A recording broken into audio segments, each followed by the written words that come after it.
Yes. Very welcome. Today I'm gonna talk about the spiritual aura surgery.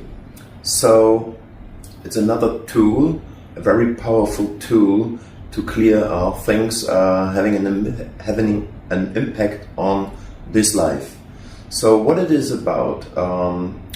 Mostly it is about certain kind of vows from former lives, like having been in a monastery, for example.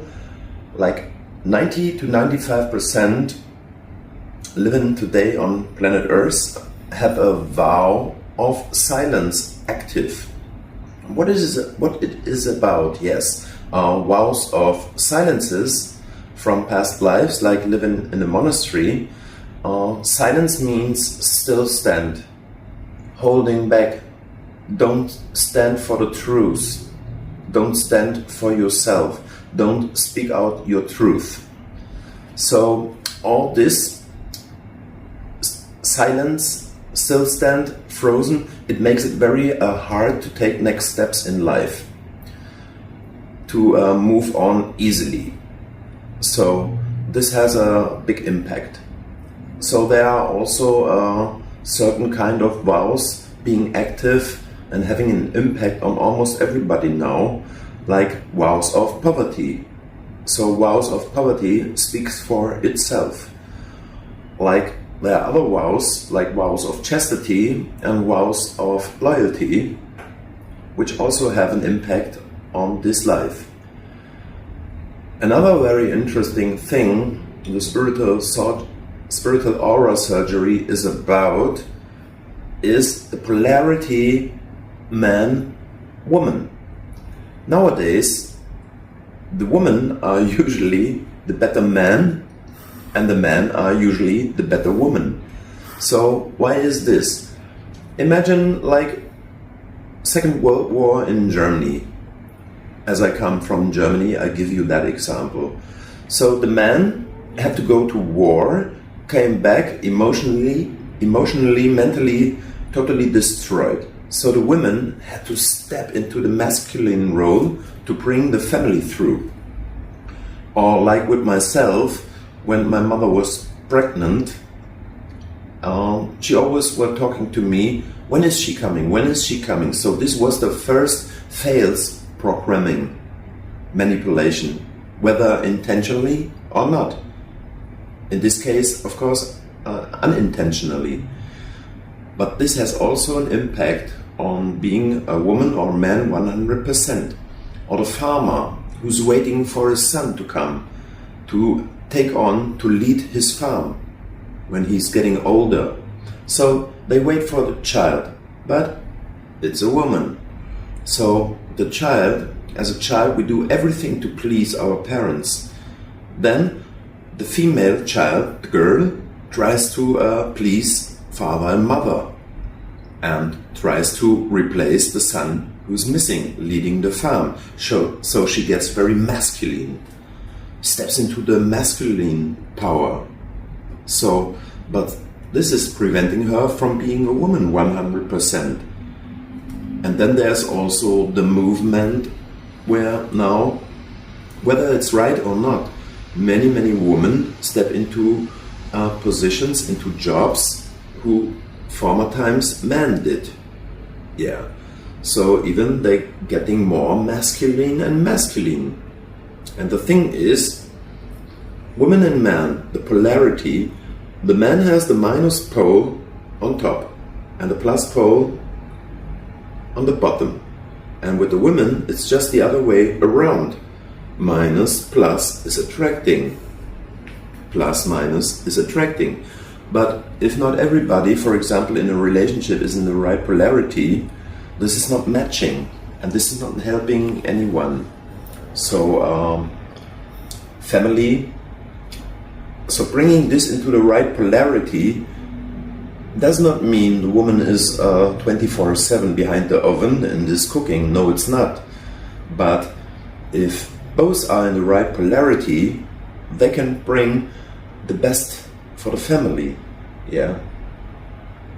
As I told you, It does not mean the woman is 24/7 behind the oven.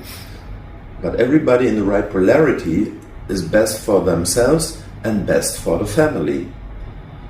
So we can clear all these vows, and there's a simple testing method to test this.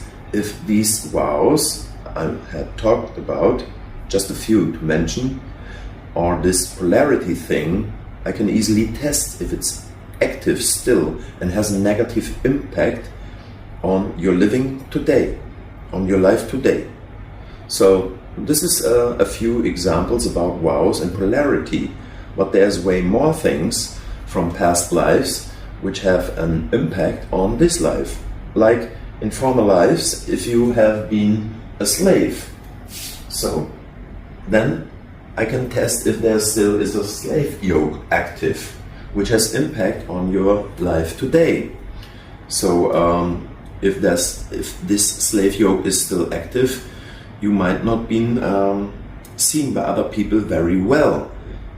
You sell yourself under worth. You're doing jobs you don't really like, and you don't get the money, the energy exchange you deserve. For example, or once in Singapore, I had a lady, she had a hanging from past lives. So in the spiritual aura surgery, we cleared this. So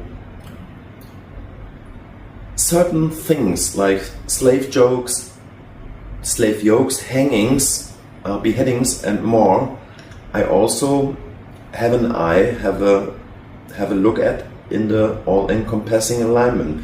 Sometimes it needs a conscious process to let it go completely.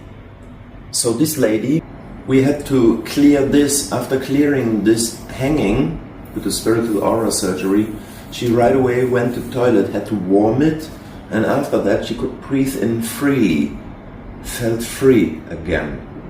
Or somebody, another example, is talking, I don't know where my head is. Yeah. So I test if there has been a beheading, which also has an impact on being focused on something. So after clearing beheading, in my case, I could follow the seminar where I learned the spiritual aura surgery way better when we treated us each other. So I was more focused. Or somebody is telling, I cannot tear myself in two parts. Yeah. So this is a sign I'm testing if there has been a tearing apart situation in former lives. And in a conscious process, if we bring this into the right order, this has a very positive effect. The people don't feel so as if somebody is tearing on them. They are not that much under stress. So this is just a few examples, and there are way more things from past lives, like shown in this life, like having fear from heights. When they go over a bridge, they have fear. This can be cleared. People having fear from water, so I can test if there has been a drowning in past lives. This is just a few examples. As you can see here, there are some more. To be pilloried. If somebody feels very often ashamed, there might be a situation in past lives to be pilloried. Yeah. And fear of heights, I already mentioned, but also poisonings, black magic, voodoo, buried alive, stakes, castration. Yeah. Very often shows in this life when somebody wants to be always right. Yeah, this is just one example. So this and way more you can experience with the very powerful method of the spiritual aura surgery. I'm happy to see you and have a good time. Bye.